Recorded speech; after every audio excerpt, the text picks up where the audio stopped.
Chris Monroe, real estate investor out of St. Louis, Missouri. Just enjoying the content. I actually jumped over to the YouTube stream as you were going through that example, Don, and wow, knocked out all of that interest in the blink of an eye. I love it.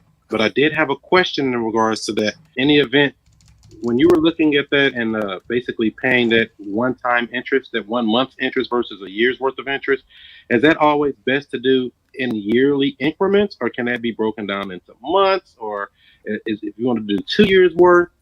Go a little deeper into that if you can, Don. And thanks for bringing me up again, Jerry. All right, Chris, listen, to answer your question, for each client, there is a specific amount of money that's going to save you the most amount of money per dollar applied. What we're giving is overall answers so that people can have an idea of what it means to cancel interest. So here's why we do this. By putting extra money on the debt, most people have no idea how much interest they just saved.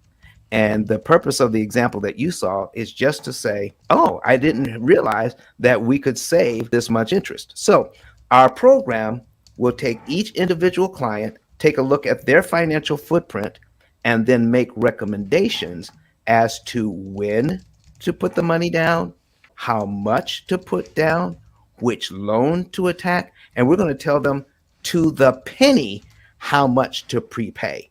So we don't leave it up to chance at all. And so if we have two neighbors side by side, they could work at the same place, but they will get two different recommendations from our computer program because their finances aren't the same. But the quick answer is yes, you can break this down to whether the program could say, for you, you need to pay $327. For the next person, it could say, well, you saved up $3,847.26. You need to pay that towards your mortgage. So it's variable. It could be any amount, but whatever the amount is going to be optimum for that client or for that business to make sure that they're saving the maximum amount of interest per dollar. Does that help, Chris? 100%. So it's basically tailored to each individual client and their specific situation is what I'm hearing. A follow-up question with that. Now, I know we're talking about mortgages, but I have a fleet of cars and a couple of them have some loans on them. Does this work on automobile loans as well? Oh, my goodness, Chris. Not only does it work on automobile loans, but we're going to help you to choose which loan to attack. Because most people would say, oh, I've got an automobile loan that's almost paid off. Let me give you an example of what we're talking about here. Let's say we have an auto loan that started out around $30,000. And let's say you got a really good interest rate on that, 1.99. All right. And then we had it for 5 years, boom, 60 months. And now the payment is $527.70. All right. Now look at this. The total interest cost on this loan is only $1,542. Okay. Well, I say only because it's, when you compare it to like a mortgage or something. All right. So now we are 3 years into this loan. Okay. 3 years into this loan, 3 years in. So we're at 36 months, 30,000. Okay. 1.99. Okay. 60 months in.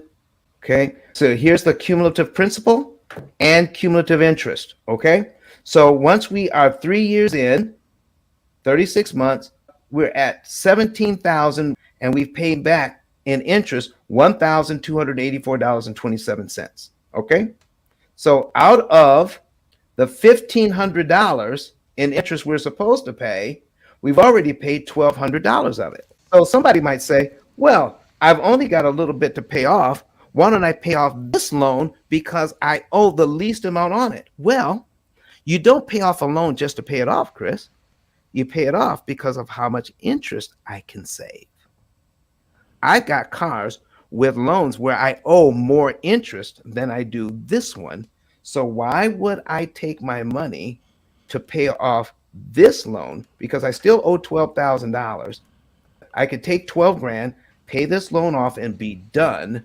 But for $1,284, I owe less than $300 interest on this. By paying off the $12,000, I only save a little more than $200 in interest on this particular loan, where that $12,000 would save me a lot more money in interest on another loan that was newer. So not only can it help you to pay off your fleet, we're going to show you how to do it in such a way that you pay off the right loan at the right time so you save the most amount of money in interest. Chris, how does that sound? Wow. Changing lives through killing the interest. I love it, Don. So this program works perfect for a person with mortgages, multiple cars. Can they set up all of that within your same program at once for that one client? My goodness, Chris, you're asking all the right questions. So let me go ahead, and while we're doing that, tell us a little more about what you do, Chris, and I'll set up the next example so we can see what you're talking about, okay? 100%. So yes, like I said, I do have a fleet of cars up on the app called Turo and another one called Hire Car. So we buy cars. Most of the time they're bought cash, but I do have a few that are financed. And you start looking at that interest rate and it's like, wait a minute, the more cars I put on finance, the higher the interest rate goes. So, just looking at the numbers and you're talking about canceling interest, that sounds like a game changer. I do have a portfolio of houses as well with some loans on them. And when you start implementing this strategy into multiple automobiles, multiple houses, and anything else with interest, which I was going to ask as well, could work on other things. It's a game changer. It's actually going to make more income by not giving the bank interest payments and making more of your money go work for you. And that's what I'm trying to do with my money. So that's why I'm asking these good questions. So, people that are thinking about this stuff can actually understand how they can make more money by just paying the right places at the right times and using your method, Don.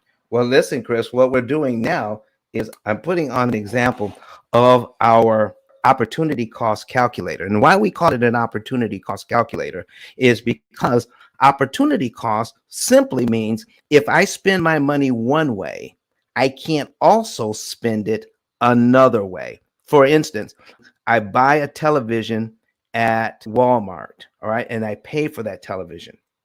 That same television is at Costco for $100 less.